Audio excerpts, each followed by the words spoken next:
There is the latest on the legal fight to stop 2,000 migrants being housed at the home of the dam busters. But this next story is on a similar theme.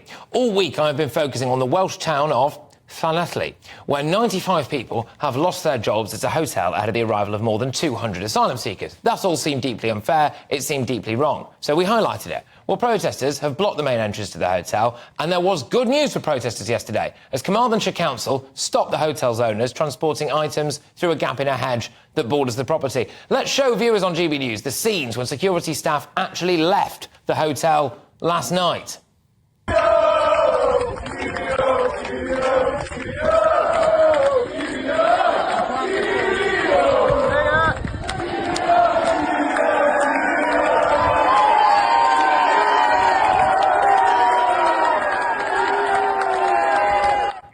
Yes, well, there you go. Cheerio indeed. I'm joined now by Dan Morgan from the Voice of Wales group. Dan, thank you very, very much.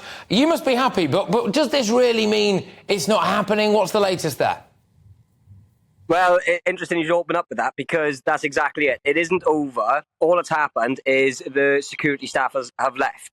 They've obviously been kept there for quite a long time now, and they do have to leave the property. Now, the landowners are happy to facilitate them leaving the property, but there's a lot of speculation around the protest that this could be a move for them to drop their guard so then they can move to get them in. Because we've got to remember, there's contracts being signed, there's a lot of money at stake, and I can imagine these property owners of the hotel are not going to be very happy with what's happening right now.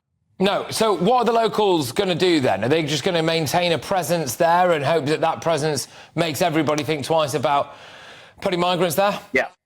Yeah, that's exactly what they're going to do. They said they're going to continue protesting every single day, every single weekend, as they have been, until they know what the final outcome actually is, because it is still up in the air at the moment. It is still quite in limbo, and nobody knows what's actually going to happen. It could be a court battle. It could be not worth the hassle, and they could pull out. So it's still all up in the air. But until they get a final decision of what is actually happening, the protests are going to continue, and the community and the strength is just going to grow.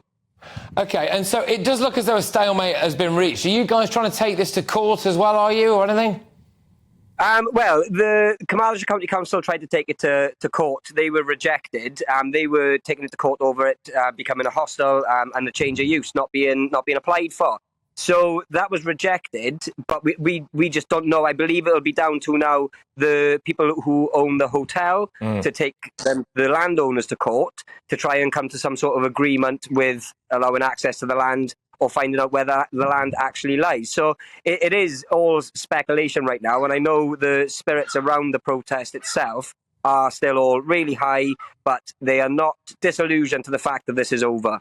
No, this is a prime example of what can be done if a community that doesn't want to be changed forever actually comes together and tries to make something happen. I do understand, just looking at some of the wonderful videos that have been put up on Twitter from your group and others as well, there was a little bit of cheeky business going on between some of the people there and some of the security guards. And we have the most guarded hedge in the world, I think, with a row of police officers guarding a gap in the hedge, which would provide some access to this hotel that isn't via a private road into it. But also some of the security guards, I think, ordered a takeaway, did they, or something like that? And I believe he didn't quite get that. Yeah, it didn't quite get there. And I think it was, the thought was that it would be a shame for that food to go to waste. So I think the protesters kind of enjoyed it.